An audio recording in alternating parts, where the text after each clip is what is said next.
Before there was history, before there were names carved into stone, there was a river that flowed north against the logic of the world.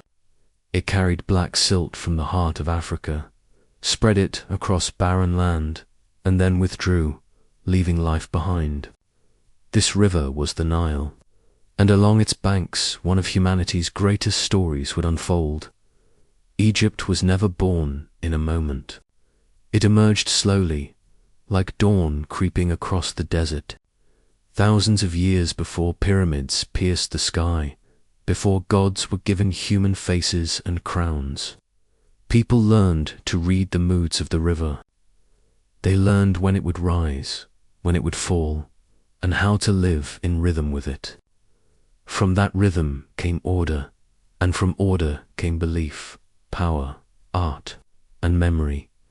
To the ancient Egyptians, the world was not chaos.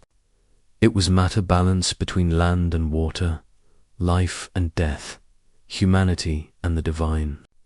Pharaohs ruled not merely as kings but as guardians of this balance, standing between gods and mortals. Temples rose as bridges to eternity. Tombs were built not as ends, but as beginnings. This is the story of Egypt, not as a list of dates and dynasties, but as a living civilization of farmers watching the floodwaters, priests whispering spells in torchlit chambers, architects dreaming in stone, and rulers who believed their names could defeat time itself. This is the story of how Egypt began, long before Egypt had a crown. It had a river, around 7000 BC. The land that would become Egypt looked nothing like the kingdom later generations would know. The Sahara was not yet a sea of death. Grasslands stretched where dunes would one day dominate, and rain fell more generously than it ever would again. Nomadic peoples hunted gazelle and cattle, following seasonal paths across open land, but the climate was changing. Slowly, relentlessly, the rains retreated. Grasslands thinned. Lakes dried. The Sahara began its long transformation into desert. As survival grew harder, people moved eastward, drawn by a single constant, the Nile, where everything else failed. The river endured. Along its banks, communities formed. At first, they were small clusters of huts made from reeds and mud, set close enough to the water to drink, fish, and plant crops. These early Egyptians did not yet call themselves Egyptians. They had no hieroglyphs, no temples, no kings. But they had something just as powerful: memory. They noticed patterns each year. The Nile rose in summer, flooding the land. When it withdrew, it left behind dark, fertile soil, so rich that crops seemed to leap from the earth. Wheat and barley grew where nothing else could. The people learned to wait, to prepare, and eventually to guide the water through channels and basins. Agriculture changed everything. No longer forced to wander, people settled. Villages became permanent. Families grew. Crafts emerged: pottery, weaving, stone tools. Trade began, not only along the river, but across regions. Obsidian came from distant lands. Shells traveled hundreds of miles from the sea, and with permanence came belief.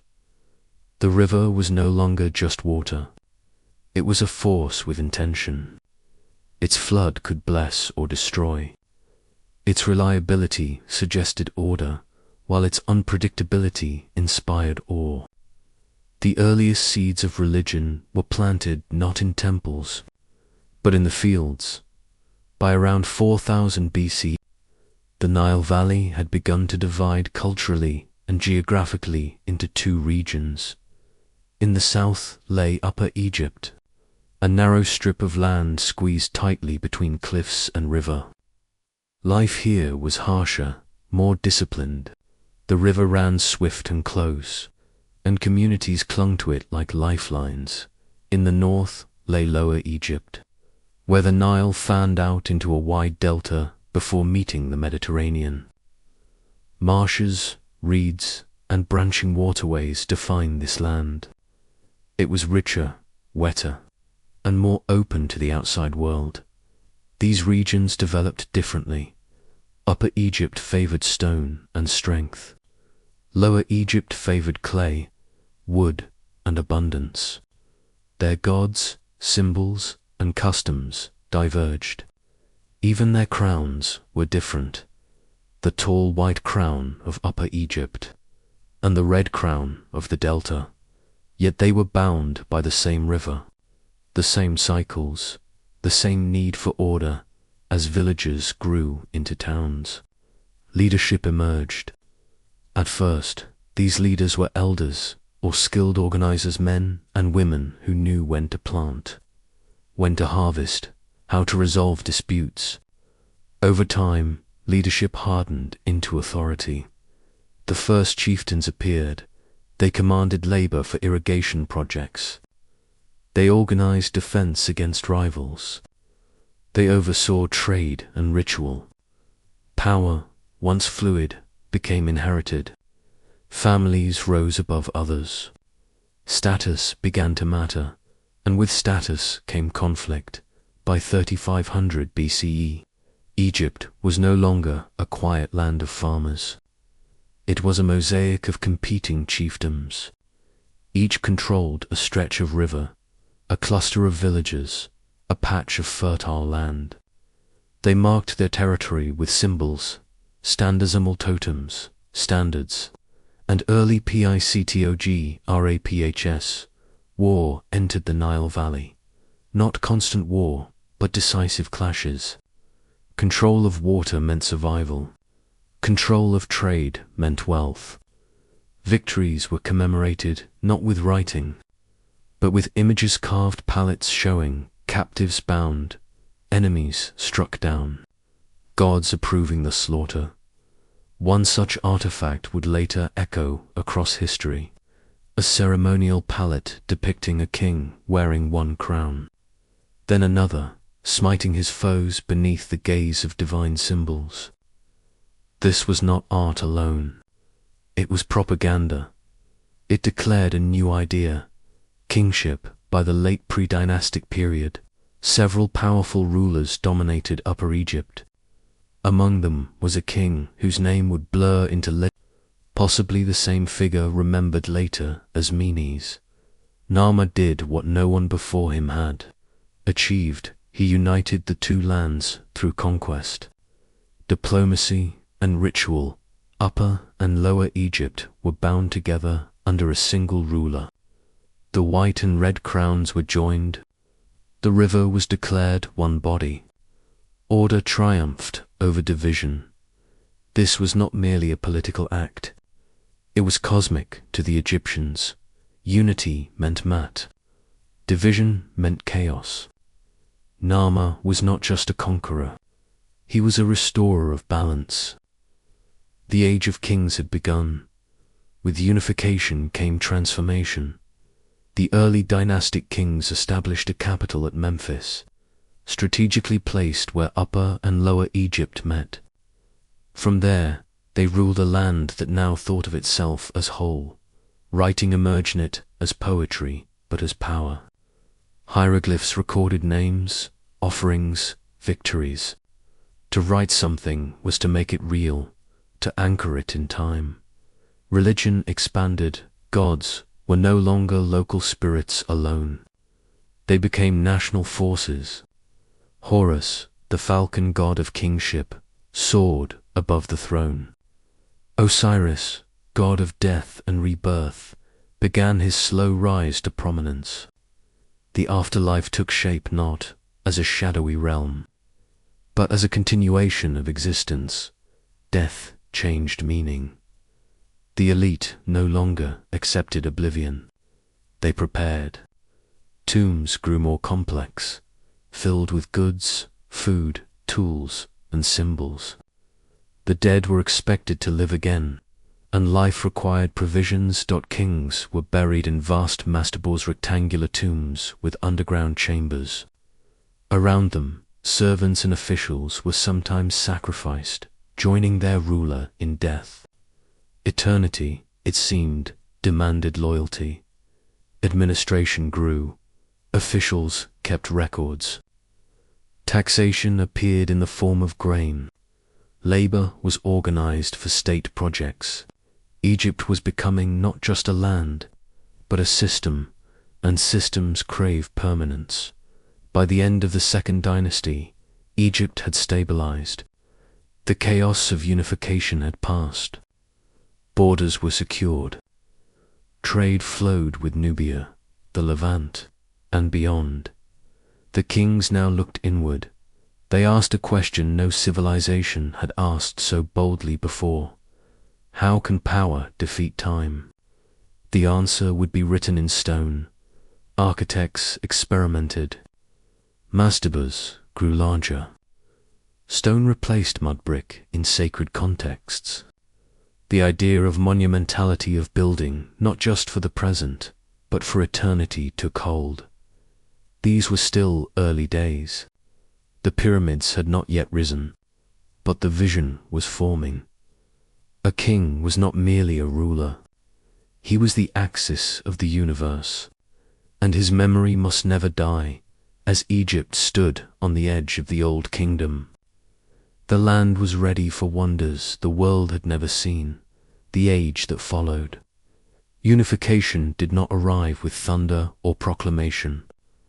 It settled over Egypt quietly, like the Nile flood creeping across the fields, inevitable, nourishing, and transformative.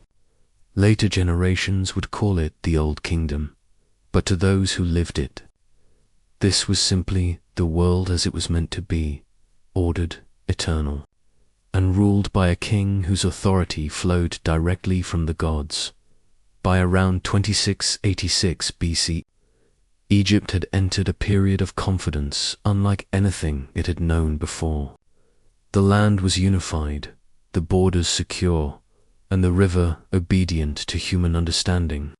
For the first time in history, a civilization possessed the stability, resources, and belief necessary to attempt the impossible, and so Egypt turned to stone. At the center of Old Kingdom, Egypt stood the pharaoh, not merely as a man, but as a living god. He was Horus on earth, the falcon who soared above all others. Through him, Mat was maintained. Through him, the Nile flooded as it should, the sun rose each morning, and chaos remained locked beyond the horizon. This belief was not metaphorical. It was absolute. To question the king was to question the universe itself. His body was sacred. His words carried divine weight. His death was not an ending, but a transformation, an ascent into the realm of the gods, from which he would continue to protect Egypt for eternity. This theology demanded architecture worthy of eternity. Mud brick could not contain divinity. With decayed, stone alone could endure the infinite. The first great leap into stone came during the reign of King Djoser, founder of the Third Dynasty.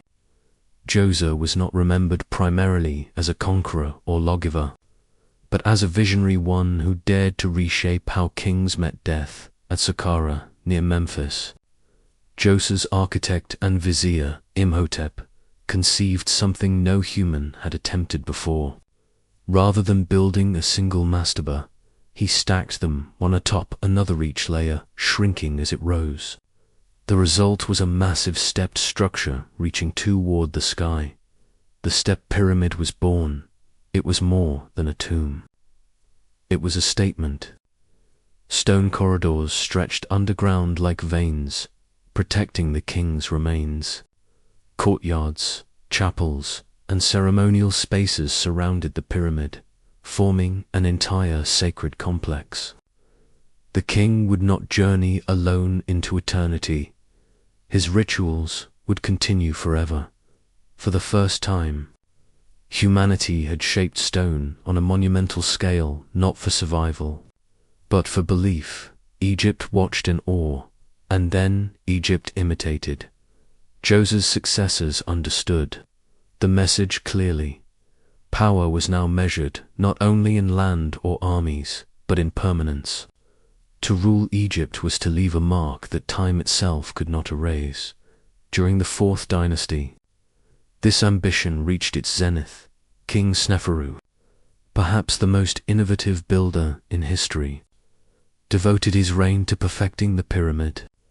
He built not one, but 3 massive stone pyramids, an experiment, each a step closer to perfection. At Medum, a pyramid collapsed, teaching hard lessons about angle and weight.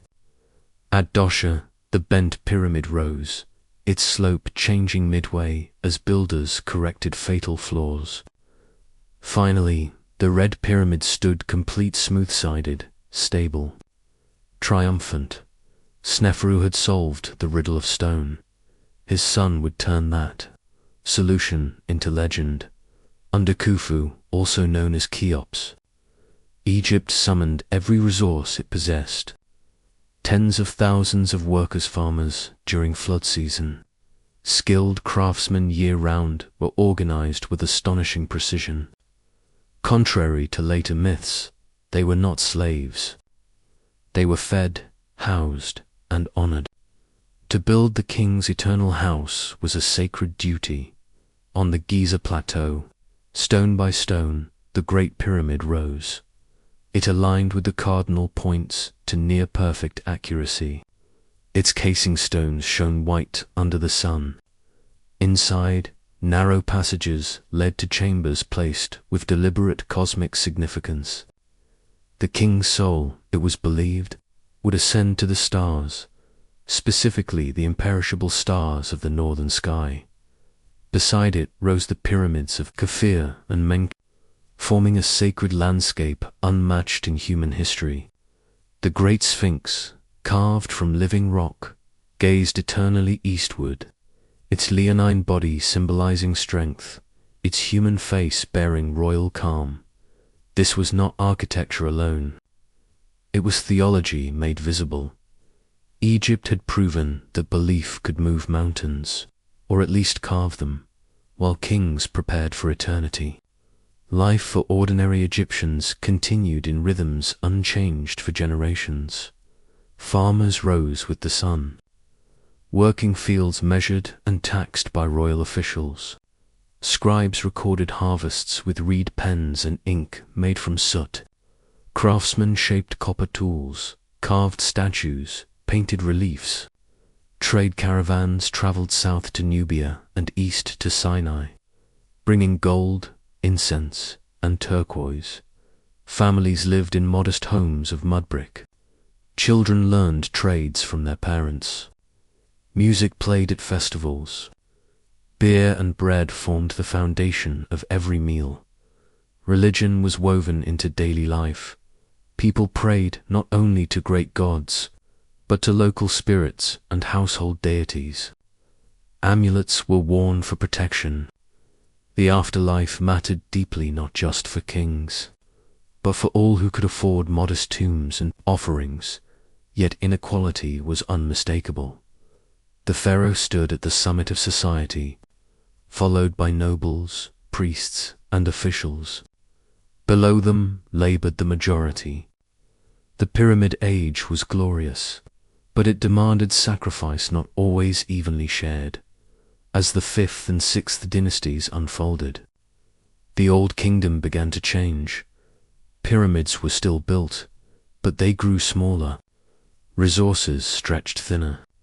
Royal power slowly dispersed as provincial governors, known as nobles, gained wealth and autonomy in distant regions. Religious beliefs shifted as well. The afterlife, once reserved almost exclusively for kings, began to open to elites and commoners.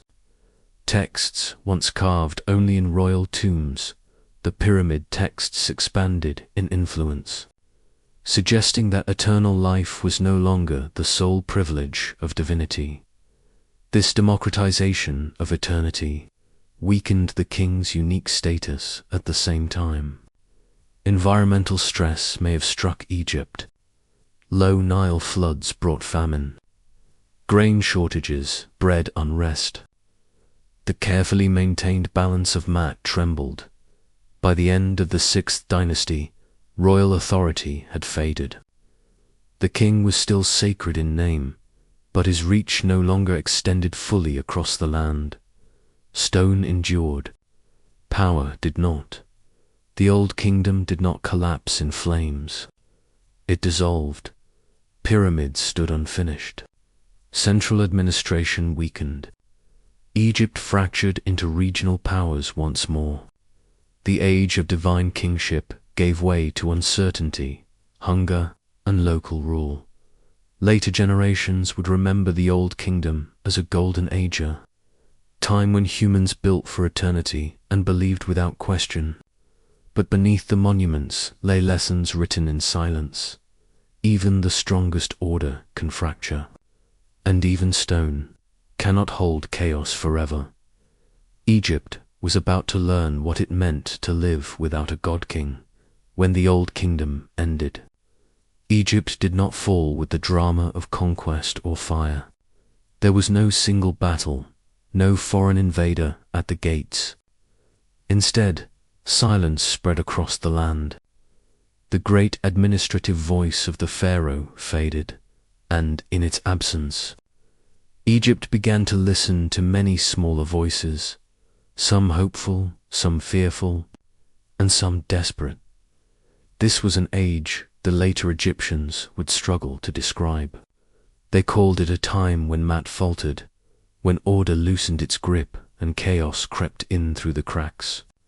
Yet it was also an age that reshaped Egypt forever, changing how its people understood power, suffering, and the meaning of kingship. By around 2181 BCE, central authority had withered. The nomarchs, once obedient provincial governors, now ruled their regions as hereditary lords. They controlled local armies, collected taxes, and built tombs rivaling those of earlier kings. Memphis, once the beating heart of the kingdom, became a shadow of its former self. Pharaohs still existed in name, but their power barely reached beyond the capital. Without strong coordination, irrigation systems deteriorated. Grain distribution faltered. In years when the Nile failed to flood adequately, famine spread with brutal speed. Hunger erased social boundaries. Even the wealthy felt its sting. Later texts, written by those who survived, spoke of inversion. The poor became rich. The rich begged in the streets. Tombs were plundered. Order itself seemed mocked. Whether these accounts exaggerated or not, they reveal how deeply the loss of stability cut into Egypt's collective memory for the first time. Egyptians experienced life without a god-king who could guarantee balance. Egypt fractured into competing realms. In the north, rulers based in Heracleopolis claimed legitimacy, attempting to preserve old kingdom traditions. In the south, powerful families in Thebes rose to prominence, cultivating loyalty through strength and regional identity. Thebes, once a minor city, drew strength from its position near Nubia and its devotion to local gods, particularly Amen, a deity who would soon rise from obscurity to dominance. Conflict simmered between north and south. Skirmishes flared. Alliances shifted. Yet this was not total war. It was a slow contest of endurance, ideology, and will. Amid this instability, something remarkable occurred. Egyptian thought evolved for centuries. Egyptian art and writing had celebrated order, permanence, and divine authority. Now, literature turned inward. Texts emerged that questioned justice, fate, and the behavior of rulers. One such work, later known as the Admonitions of Epicure, described a world turned upside down, a society where chaos reigned and morality crumbled. Whether historical or symbolic, it captured the psychological impact of disorder. Another genre flourished: personal piety. People no longer relied solely on the king to mediate with the gods. Individuals prayed directly, seeking justice, protection, and hope. The gods were no longer distant forces bound exclusively to royal ritual. They became personal listeners. This shift would permanently change Egyptian religion. While the north clung to fading authority, Thebes looked forward. The Theban rulers understood that Egypt did not need merely a stronger king, it needed a new vision of kingship, one that acknowledged suffering, restored justice, and earned loyalty rather than demanding it. Through careful alliances and steady military pressure, Thebes expanded its influence. One ruler in particular would alter Egypt's fate. His name was Mentuhotep II. Mentuhotep II did not present himself as a conqueror alone. He cast himself as a restorer, a healer of the two lands. Through a series of campaigns, he defeated the rulers of Heracleopolis and reunified Egypt around 2055 BCE. But unlike Narmer centuries earlier, Mentuhotep ruled a people who remembered chaos. He reshaped kingship. The king was still divine, but he was also a shepherd responsible for the welfare of his people. Royal imagery emphasized care, justice, and stability. Tomb inscriptions spoke not only of power, but of moral duty.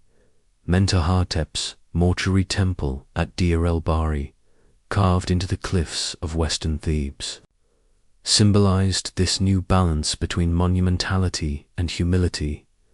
Egypt had entered the Middle Kingdom. The Middle Kingdom was an age of renewal and refinement. Administration was reorganized. Corrupt nomarchs were brought under control. Officials were chosen increasingly for merit rather than lineage. Irrigation systems were restored and expanded. Agriculture flourished. Trade routes stretched deeper into Nubia, bringing gold that filled royal treasuries and funded temples. For the first time, Egypt maintained a permanent presence in Nubia, not merely through raids, but through forts and settlements. Power was now projected beyond the Nile Valley. Culture blossomed. This era produced some of Egypt's greatest literary work, stories of adventure, loyalty, and moral struggle. The famous tale of Sinar told of a man who fled Egypt in fear, lived among foreigners, and ultimately longed to return home. It captured a deep truth. Egypt was no longer just a place, it was an identity. Art became more realistic. Statues of kings showed lined faces and weary eyes. The ruler was no longer portrayed as eternally youthful, but as burdened by responsibility. Beliefs about the afterlife continued to evolve. The promise of eternal life expanded further. Coffin texts once reserved for elite spread among the middle classes. Death became a journey that more Egyptians could hope to survive with dignity. Yet the Middle Kingdom never forgot the lesson of chaos. Texts warned future kings against arrogance.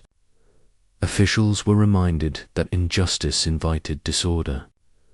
Mat was no longer assumed, it had to be actively maintained. This wisdom, born of suffering, strengthened Egypt, but beyond the borders, new forces were stirring.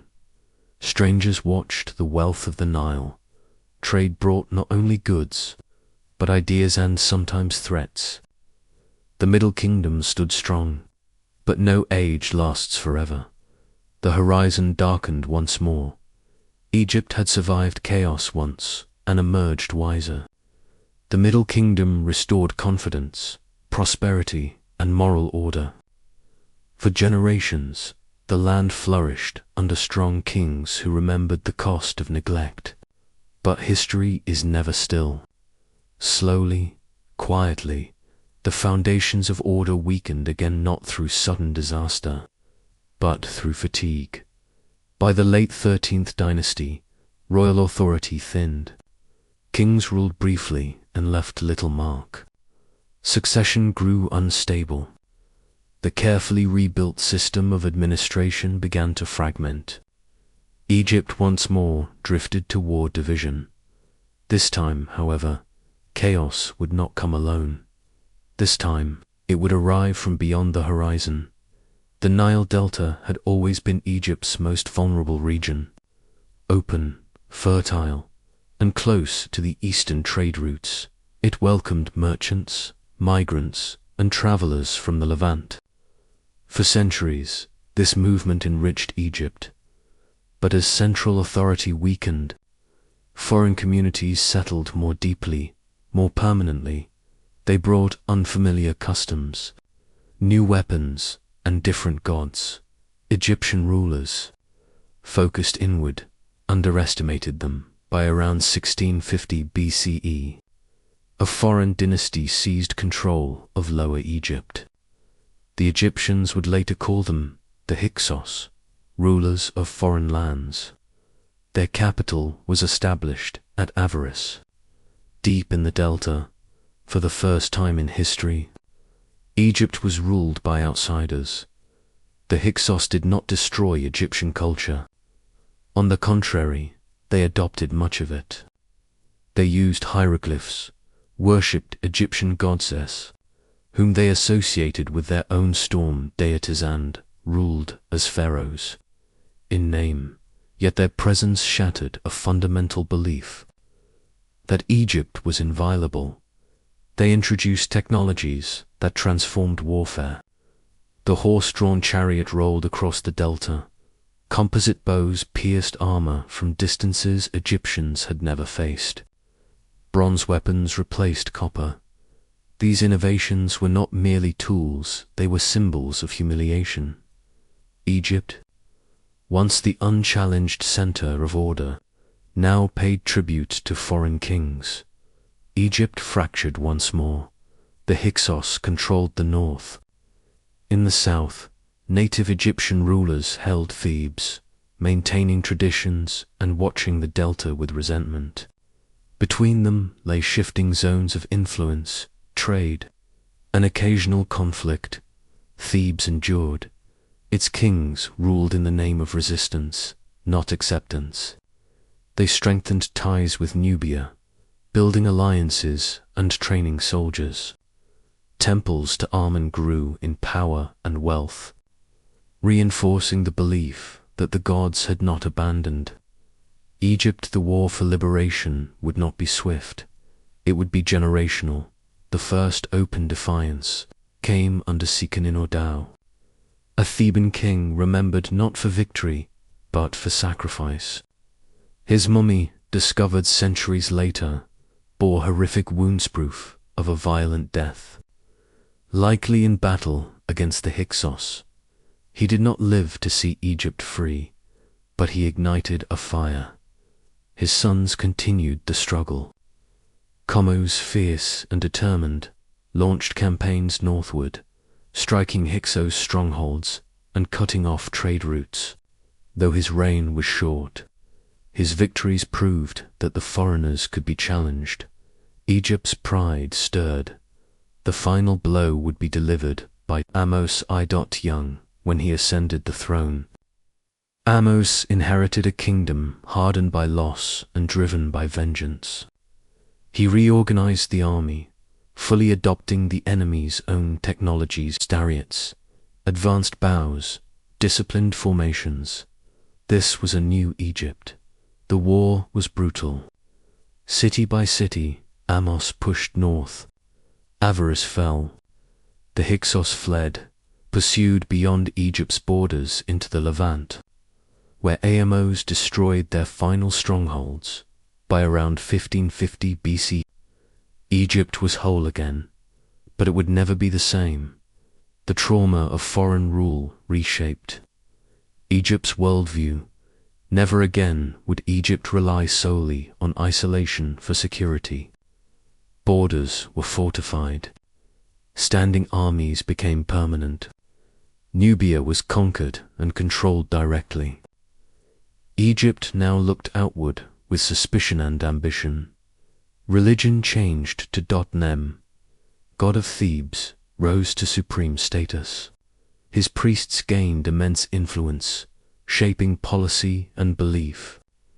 Victory was attributed not only to kings, but to divine favor earned through devotion. Kingship transformed. The pharaoh was no longer just a divine symbol. He was a warrior, a protector, an avenger of humiliation.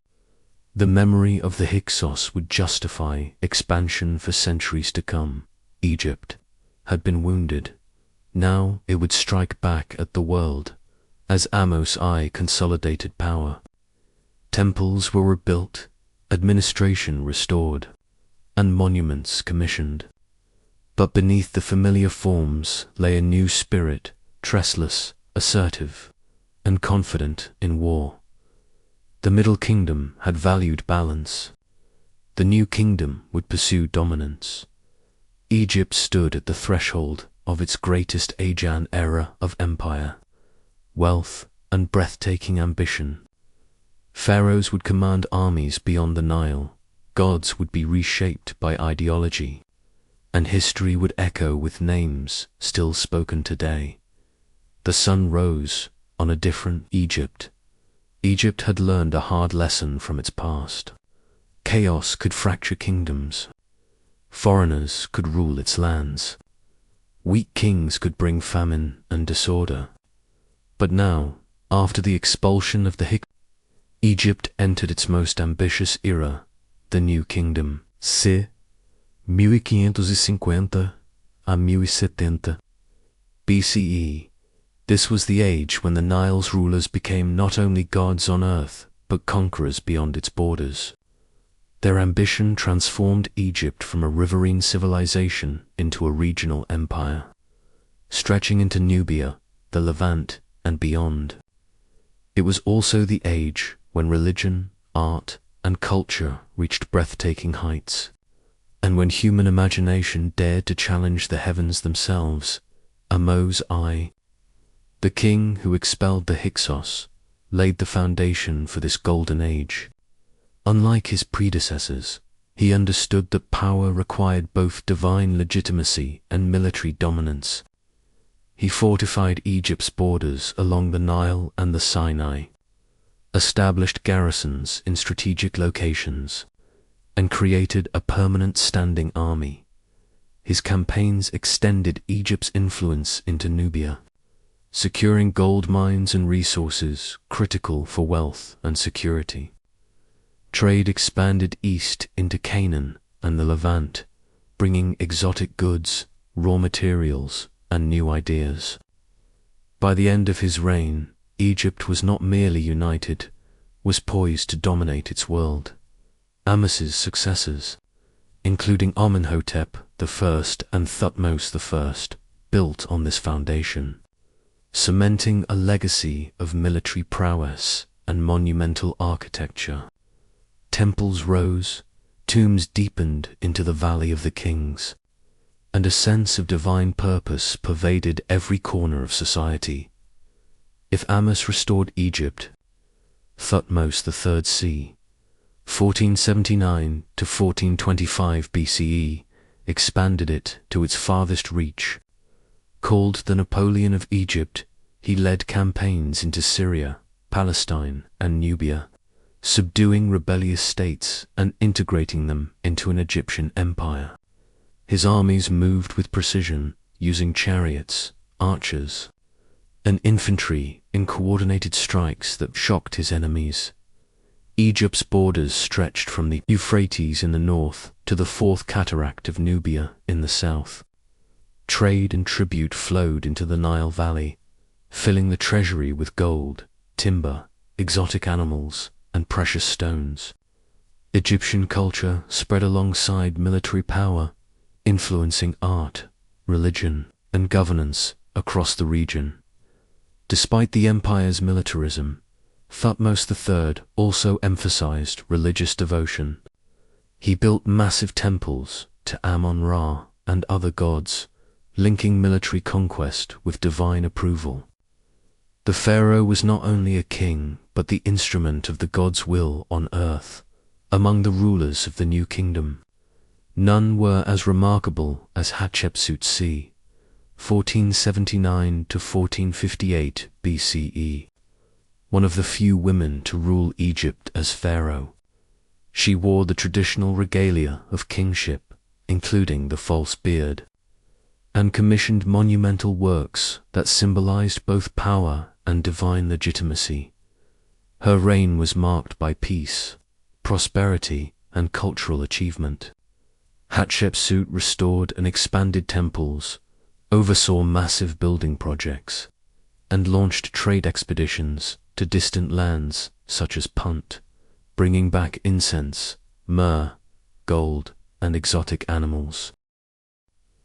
Her mortuary temple at Deir el-Bahri remains one of the most elegant architectural achievements of ancient Egypt.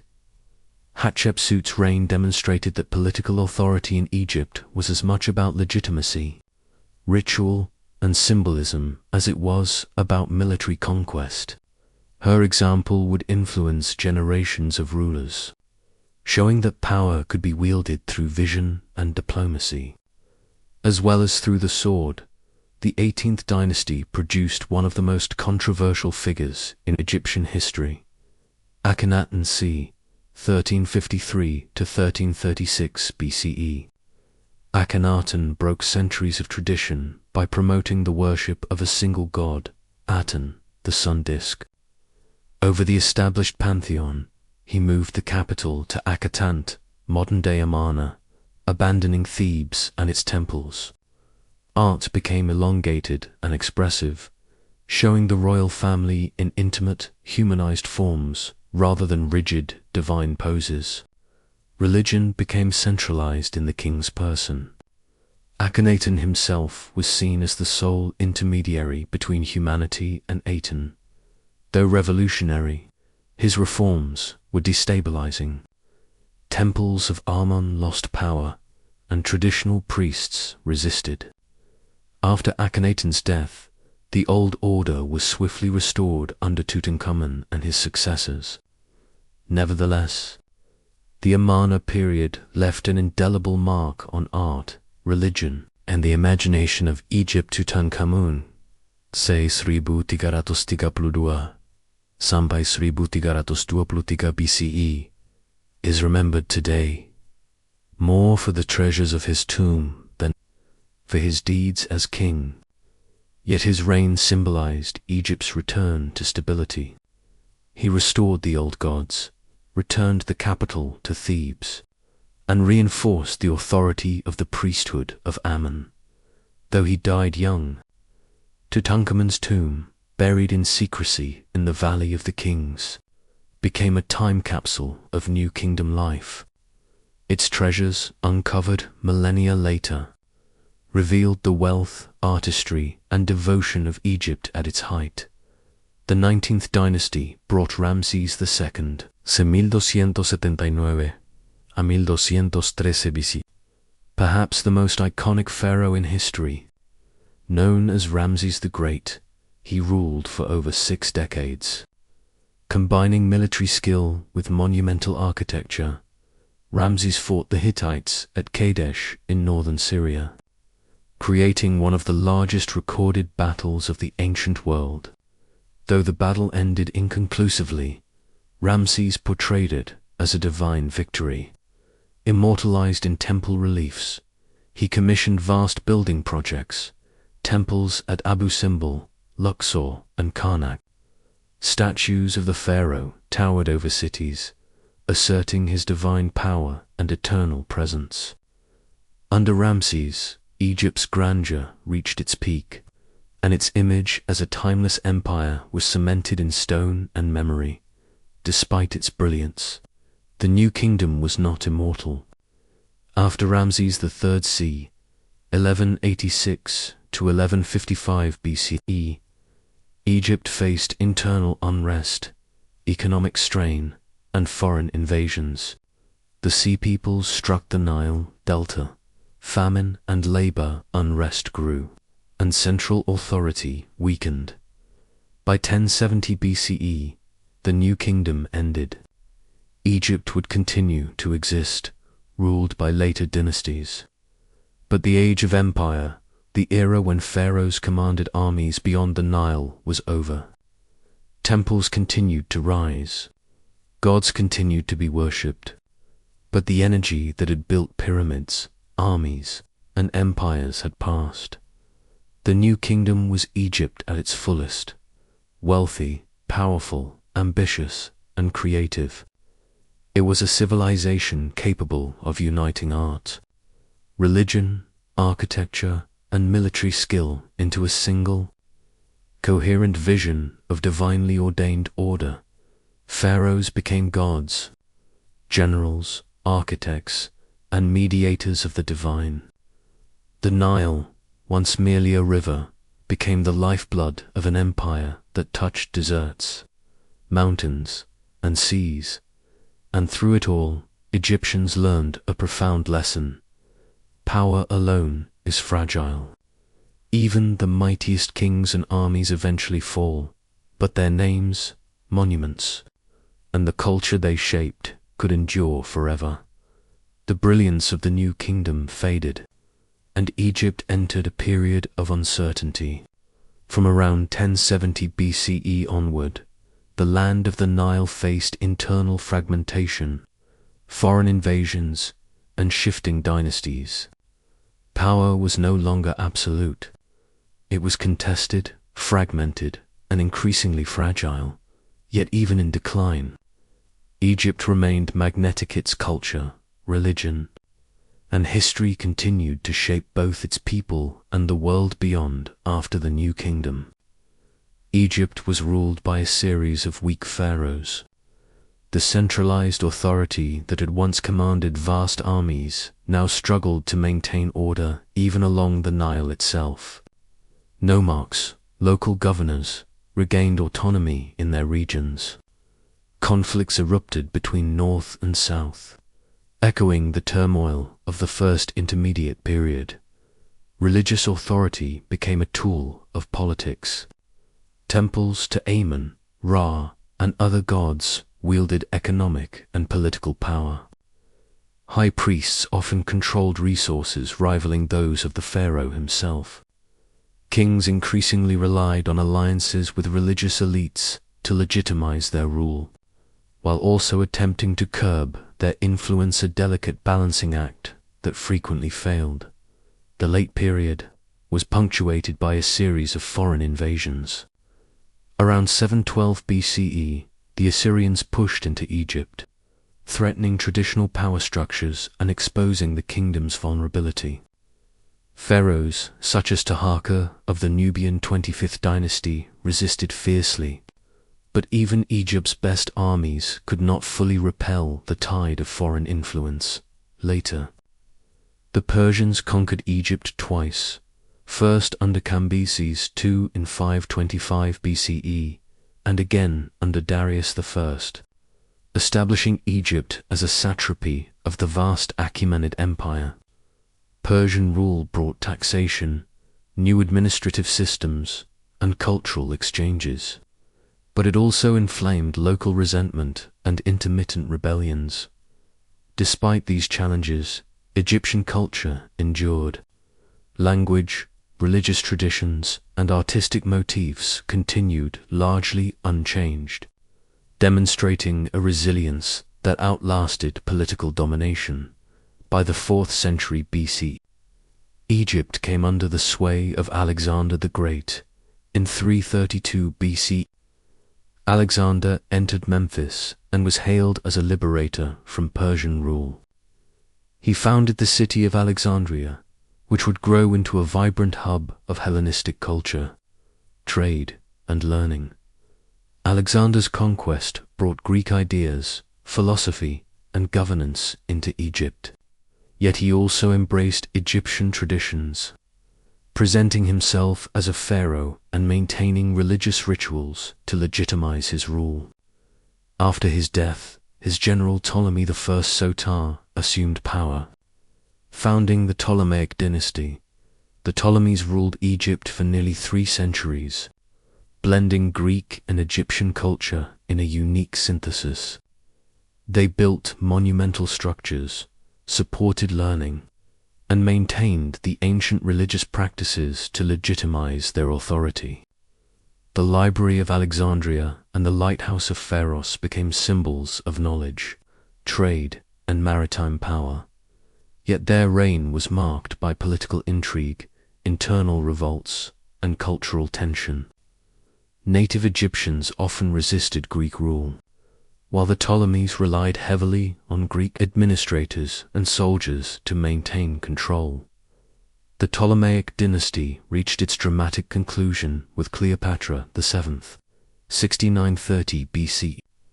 A ruler of remarkable intellect, political acumen, and charisma. Fluent in multiple languages, she embraced both Greek and Egyptian traditions, presenting herself as a reincarnation of Isis, the goddess of fertility and power. Cleopatra's reign was entwined with the larger Roman world. Through alliances and personal relationships with Julius Caesar and later Mark Antony, she sought to preserve Egypt's independence. But Rome's power was inexorable. Following her defeat by Octavian, later Augustus, at the Battle of Actium in 31 BCE, Cleopatra and Antony committed suicide. Egypt became a province of the Roman Empire. The pharaoh's line ended, the temples fell under new authorities, and the Nile's ancient rhythms continued under foreign rule. The late period and the Ptolemaic era marked the twilight of ancient Egypt's independence. Its political power was gone, yet its cultural, religious, and architectural achievements endured, influencing Greek, Roman, and later Islamic civilizations. The pyramids still rose from the desert. Temples continued to echo with ritual chants. The Nile still flowed as it had for millennia, a silent witness to centuries of glory, conquest, and transformation. Egypt's story did not vanish, it became legend, memory, and inspiration for all who came after. Its civilization had survived chaos, embraced empire, innovated in art and architecture, and endured the incursions of countless conquerors. The river, eternal and unyielding, carried forward the memory of a land that had once been the world's heart, even after the last pharaoh died and Egypt became a Roman province. The civilization's heartbeat never truly stopped. Its culture, religion, art, and knowledge continued to shape the world in ways that resonated far beyond the Nile. To understand ancient Egypt's enduring power, one must look not only at kings and wars, but at the ideas and practices that outlasted empires. Egyptians understood something fundamental. Survival was inseparable from understanding nature. The Nile was the lifeblood of their civilization, and the rhythms of the river dictated every aspect of life. Farmers perfected irrigation techniques, built canals, and developed calendars based on celestial observation. This knowledge was more than practical, it shaped culture. Seasonal festivals, religious ceremonies, and civic life all revolved around the river's cycles. Even after Egypt fell to foreign rulers, these practices persisted, blending with Greek, Roman, and later Islamic customs. Religion remained central to Egyptian identity. Ancient Egyptians viewed the cosmos as an interconnected web, where order, balance, and justice had to be maintained. Kings were divine, priests were intermediaries, and common people participated through ritual, prayer, and offerings. Belief in the afterlife shaped daily decisions, art, and architecture. Tombs, coffins, amulets, and funerary texts were designed to protect and guide the deceased into eternity. Even as Rome absorbed Egypt, these ideas persisted in transformed ways, influencing Mediterranean religious thought and later mystical traditions. Egyptian art and architecture were not merely decorative. They were statements of identity, power, and cosmic order. The pyramids, temples, obelisks, and tombs embodied a philosophy that human effort could touch the eternal. Statues conveyed both idealized divinity and the realities of human form. Reliefs documented history, ritual, and daily life with a precision unmatched in the ancient world. Egyptian artists mastered proportion, symbolism, and perspective in ways that continued to inspire Renaissance and modern art. Hieroglyphs, once the exclusive domain of priests and scribes, recorded centuries of history, law, and literature. Texts like the pyramid texts, coffin texts, and later literary masterpieces preserved moral lessons, philosophy, and cultural identity. The creation of written language allowed Egyptians to conceptualize eternity itself. Names, deeds, and prayers carved in stone defied the ravages of time. Even after Egypt became a Roman province, Greek scholars studied Egyptian texts, preserving knowledge of astronomy, mathematics, medicine, and architecture. The reach of ancient Egypt extended far beyond the Nile. Its innovations in governance, architecture, agriculture, and religion influenced Greece, Rome, and later Islamic civilizations. Concepts of kingship, monumental construction, and cosmology inspired empires for millennia. Through trade and conquest, Egyptian goods, art, and ideas traveled to the Near East, Africa, and the Mediterranean. Alexandria, founded by Alexander the Great and shaped by Egyptian and Greek knowledge, became a beacon of learning, symbolizing Egypt's enduring intellectual legacy. Egypt teaches the human story on multiple levels. Its rise, from small villages along the Nile to a powerful empire, demonstrates the transformative power of environment, innovation, and social organization. Its periods of chaos, foreign rule, and internal conflict revealed the fragility of power and the resilience of culture. The pyramids, temples, and tombs stand as a reminder that civilizations are defined not just by rulers, but by ideas, by the values, beliefs, and creativity that survive time. Ancient Egypt endured because it mastered memory, ritual, and narrative. Its lessons continue to resonate.